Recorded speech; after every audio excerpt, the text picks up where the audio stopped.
Good morning. Happy Friday. I have Neuro Coffee in hand and it is perfect. All right.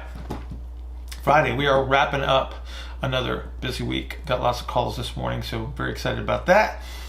We're going to dig into a little bit of a Q&A that is sort of a combination of factors here. So we had a little bit of discussion about this on the Coffee and Coaches call yesterday morning in regards to ipsilateral, contralateral loads into out of cuts things. IFAST University, we've been talking about rotation and how that's actually created and acquired, and then I got a little bit of an email thingy about some rotation. So we're going to kind of combine this into one Q&A. We're going to discuss the influence of this upper extremity loading, where we use load on one side to induce rotation in regards to any kind of rotational activity, whether it be golf, tennis, baseball, cutting, or just the simple gait parameters. Give a little shout out to Eric at IFAST. Eric's been playing around with a lot of this stuff on his Instagram, so go check out him. He's got a lot of demos on some creative ways to apply this. He is at eph.24 on Instagram, so check him out. But the thing that we want to talk about here is the difference between actually capturing the position that allows us to rotate versus just a pure orientation. And we can actually look at this through the pelvis a little bit. A lot of people are turning the entire pelvis as a unit, so we would consider that an orientation versus this clean rotation. They're actually using this as a substitute for hip shifting during some of their activities. What we're actually trying to induce is we're trying to create a yielding strategy. So right over here on this side, we're trying to create a yielding strategy where we get this counter nutation of at the base of the sacrum, which actually allows this nice clean turn. And this is where we can actually demonstrate a lot of the velocity that's associated with turning. And so this would actually occur after the maximum propulsive phase. So when we talk about like a golf swing, or a tennis serve, or throwing a baseball, where we have these max propulsive elements, this type of rotation is going to occur after, and this is actually where we demonstrate the velocity. So we can't move at very, very high speeds with a lot of concentric orientation, because it actually creates interference to the velocity and to the turn.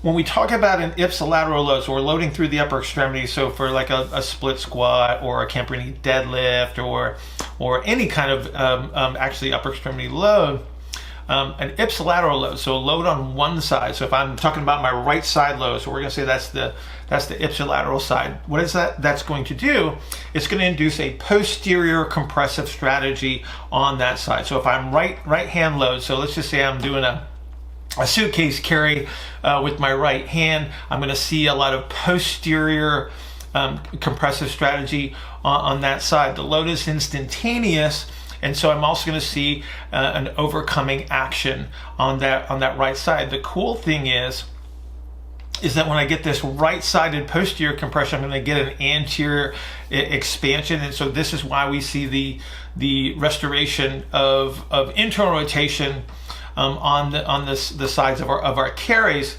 but it also reduces the external rotation that's available to me. So flexion being one of our external rotations, especially in this early phase, one of my compensatory strategies under those circumstances is to actually turn away from the restriction. So if I'm carrying weight in my right hand, I'm actually inducing my ability to turn away from the load. So this creates a potential yielding strategy on the contralateral side that I would need for this nice clean rotation.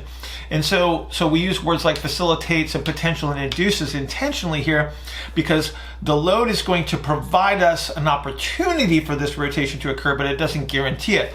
So again, the loading approach creates the yielding strategy, but we can resist it. And if you've ever done say a dumbbell row, like a one-arm dumbbell row with the intent of increasing strength, whatever that might be, and then or hypertrophy or something along those lines, chances are you're actually resisting this yielding strategy because your goal is to try to maximize your force production. You're trying to maximize the load demand on the musculature. So any resistance exercise where load is maximized, or we're using symmetrical loads with the intention of narrowing the propulsive phase to increase force production, we're going to resist this yielding strategy that allows us to turn. So this is where strength training actually becomes interference.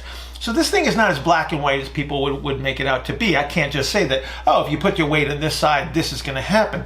What we're doing is we're inducing a situation that allows us the potential to access these.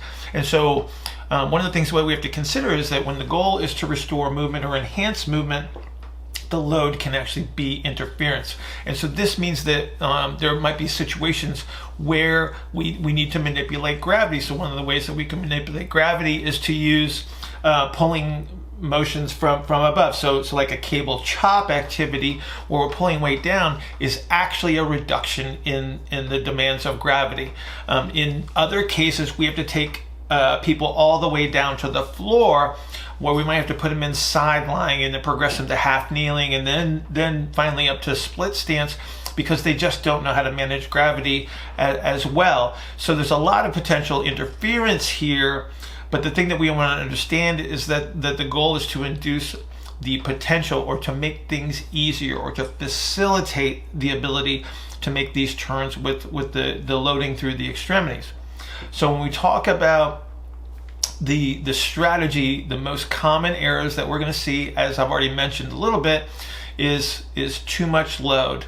So we're talking about gravity, we're talking about external loads. So anything that can influence this by a load would be like a medicine ball that's too heavy. Weighted baseballs that are too heavy will extend the propulsive phase and actually reduce our velocity up to a certain point. Weighted golf clubs can also become interference, and so that's why we'd move you towards activities that would reduce that load. Too much velocity too soon. So a lot of people can't control these end ranges at higher velocities.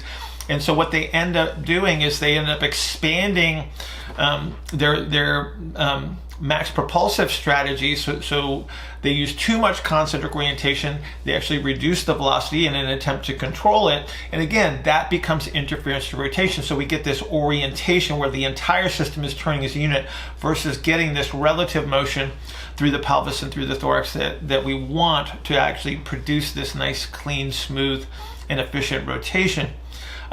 Too much excursion. So some people just don't have the joint excursion available to them under certain circumstances. And so what we might have to do is start with a very narrow stance to try to induce some of these yielding strategies, and then we can slowly expand their stance to access these broader motions, and then we can start to apply that through their excursion. So for instance, if I was taking a golfer that was having trouble with follow through, I might need to start him in a very, very short staggered stance before we can actually induce a normal width stance for him, because he just can't control the velocity. He can't access the ranges of motion.